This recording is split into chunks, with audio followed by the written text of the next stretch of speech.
Hi. இன்னைக்கு நம்மளோட ஃபேமிலில இருக்கவங்க யாருக்கெல்லாம் விஷ் பண்ண சொல்லியிருக்காங்கன்னு வாங்க பார்க்கலாம். ஃபர்ஸ்ட் வந்து ரேணுகா தேவி அப்படின்றவங்களுக்கு இன்னைக்கு பர்த்டேன்னு சொல்லி விஷ் பண்ண சொல்லியிருக்காங்க. ஹாப்பி பர்த்டே ரேணுகா தேவி, நீங்க எப்பவுமே ரொம்ப ஹாப்பியா இருக்கணும். அடுத்தது சண்முகத்தாய் அப்படின்றவங்களுக்கு வந்து பர்த்டே அப்படின்னு சொல்லிட்டு அவங்களோட பொண்ணு மகேஸ்வரி தான் விஷ் பண்ண சொல்லியிருக்காங்க. ஹாப்பி பர்த்டேமா, நீங்க எப்பவுமே ரொம்ப ஹாப்பியா இருக்கணும். கண்டிப்பா உங்களுக்காக நான் ப்ரே பண்ணிக்கிறேன். அடுத்தது ரிஷ்வந்த்க்கு வந்து பர்த்டே, அவங்க அம்மா வந்து விஷ் பண்ண சொல்லியிருக்காங்க.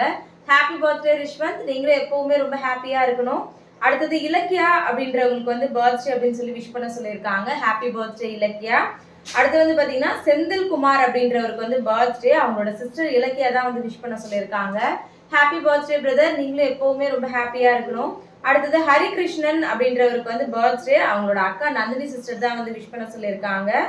ஹாப்பி பர்த்டே ஹரிகிருஷ்ணன் பிரதர், கண்டிப்பா நெக்ஸ்ட் இயர் அவங்க ஒய்ஃபோட நீங்க உங்களோட பர்த்டே செலிப்ரேட் பண்ணணும்னு நானும் உங்களுக்காக ப்ரே பண்ணிக்கிறேன். இன்னைக்கு பர்த்டே வெட்டிங் டே செலிப்ரேட் பண்ற எல்லாருமே ஹாப்பியா இருக்கணும் அப்படின்னு எல்லாருக்காகவும் ப்ரே பண்ணிக்கலாம். நம்மளுடைய நாளைக்கு வாழ்த்துக்கள் பதிவுல பார்க்கலாம். தேங்க்யூ.